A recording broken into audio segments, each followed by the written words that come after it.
Hello and how are you? My name is Winnie Barawa and welcome to our session on strategies for advancing women empowerment. If you're new here, this is a channel that hosts classes, lessons, and lectures or content concerning healthcare. If this is your area of interest, kindly remember to subscribe and hit the notification button so that you can be notified when we've posted our next lessons. This is a series that we are hosting regarding feminism and women empowerment. And if you've not watched our previous classes, kindly remember to do so. So let's delve in and look at the strategies for women empowerment. First, let's understand the importance of women empowerment in our society. Number one, women empowerment leads to economic growth, where we say when more women are empowered, they become very active contributors to the economy of a country, leading to economic growth and creating more opportunities in our society. Let's take an example. When more women go to school, it means more women are acquiring skills and knowledge that can help them generate job creation, or they're able to get employed and work in different industrial areas. For this purpose, they're able to actually uh, promote or increase on the gross economic index for the country, or it can generate more income for our countries. With economic growth, it also means with more job creation and more women joining the workforce, there's more opportunities coming out, and this can be spread out to the advantages of other members of our society. Secondly, women empowerment leads to social progress, whereby empowered women can champion for positive changes in areas such as health, education, and overall just societal well-being. Let's look at women who have done great work in our society, varying from the USA with Clintons, coming all the way to Kenya with members of the society such as Wangari Maathai, who has advanced well in the environmental championships.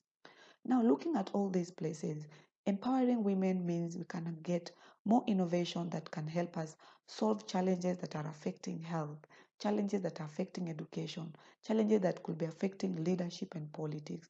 And with all this being championed by women, it means there's a chance of having positive changes that can be impacted in our communities. The other advantage of women empowerment is diverse perceptions or diverse perspective. Women are unique and women are also diverse in thoughts. And with their wisdom, women are able to offer unique insights. Women are able to offer unique approaches that can lead to innovative approaches that bring on creativity, leading to enhanced problem solving and decision making capabilities. We need to appreciate that, yes, at first discoveries and innovations were more reserved for men, but currently you can literally feel the tangible impact that women are bringing when it comes to the world of technology and innovation. And all this can be brought out is if we incorporate more women into all these different emerging areas that are coming up. Let's talk of crises like cybersecurity, social media influence, political insights. All these can be bringing all this diversity and more impact and contribution from women if more women are engaged and welcome to participate in. So let's now go into the specific strategies that you can employ to empower women. And this can be done either at individual level, organizational level, group level, or even at the international and global level. At first, you can do mentorship programs. Matching women and girls to more experienced professionals provides a chance for accessing advice, support, and also networking opportunities.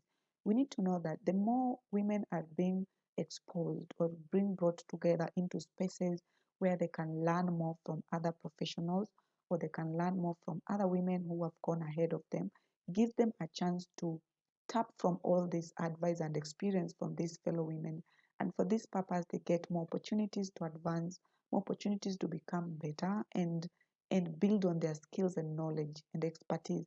And for this purpose, you're building on the power of women. The second aspect could be through training and skill development. Remember, learning is continuous and it is also very key. And learning does not have to be based on the education curriculum or education systems of a country. It can be a lifelong learning, spanning all the way from leadership skills, technical skills, and even soft skills that can be involving, let's say, negotiation skills, communication, change management, change impact and contribution that can build on our community aspects. And the learning should be impactful or should be goal oriented, looking at targeting areas, for example, currently talking about the SDGs or the Sustainable Development Goals that are the key areas that are being looked into in advancing change in our different communities.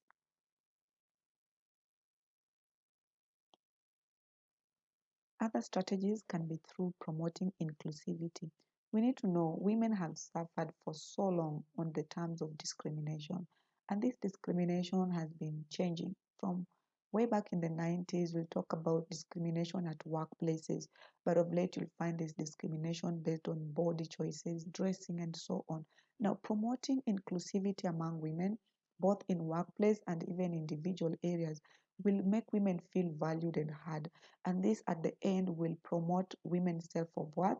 It will promote women ability to make individual choices and to make even more informed choices that can be of influence to our communities, make more changes and make more impact for everyone. Policy changes, here we are looking at political and legislature, where we say we should integrate rules and regulation that embrace women as the integral part of our society.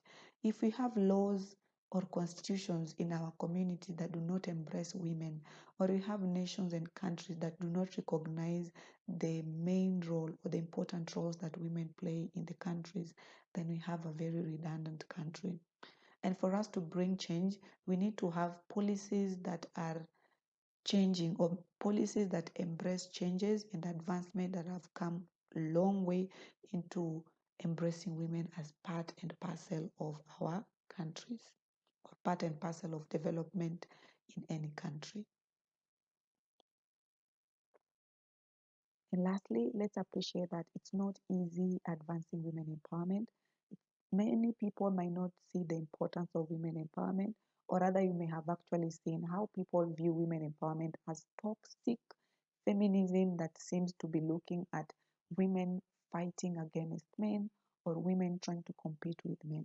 So, for this, there are still barriers that are in place that are still hindering the advancement of women's rights or allowing women to enjoy rights that are actually important for them to be able to enjoy the opportunities and resources that are existing in our communities.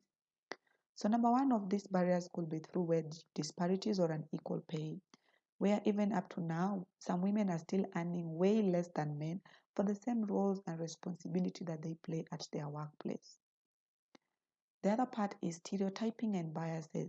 The assumptions that have automatically been made to be skewed towards women in regards to their roles and abilities. Unfortunately, these assumptions and stereotypes are culturally determined, and sometimes it's very hard to break such thoughts or assumptions that the community has already made regarding men and women. You find, for instance, the roles that whereby women are treated to be more of procreators and nurturers as opposed to the public participation of women.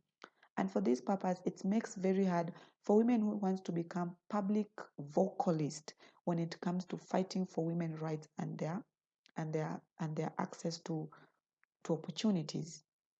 So for this, we need to break these stereotypes, we need to break these biases and myth and misconceptions that have been created against women. The other part is on poor policies and lack of political will.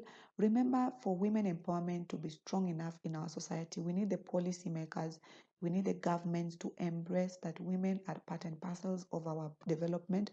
And for this, we need policies that are friendly enough or policies that forge friendly environment for women to participate not only in leadership but also in politics. There's also the aspect of poverty, and we're being told that currently bigger percentage of the poor is made of women. And if this theory does not change, then it means the chances of advancing women empowerment may still be far away from being met. There's also imbalance of power and decision making. For example, when it comes to the community roles, there was more power given to men when it comes to making decisions as opposed to women. Till now, there are still some communities which give more power to men when it comes to making decisions, even when those decisions are directly or negatively affecting the women in the society. With the advancement in technology where there is easy internet access, women are still at risk of suffering from cyberbullying or gender based violences that somehow hinders the development of women, as the effect of gender based violence or cyberbullying has intricate or more deeper psychological impact that can hinder the self-worth that women hold in terms of them being empowered and advancing the access to their rights and opportunities. So it means if we can all join hands together and fight these various barriers that are hindering women empowerment, then we can be making a step ahead in ensuring that at least women get empowered, women get a chance to access opportunities, and women get a chance to at least be more present out there and take chances and get to enjoy the different opportunities and resources that are in existence for everyone without discrimination, without bias, and also without stereotypes. And lastly, thank you for staying with me to the end. And again, if this is your content or areas of your interest, remember to give us a subscribe, comment, and also click on the notification buttons. Share with your network, like our videos, and tell us what do you wish us to discuss more. This is a series on women and feminism. Kindly watch our previous videos and learn more on what we've been discussing concerning this particular area. Thank you very much and see you in our next classes. Bye bye.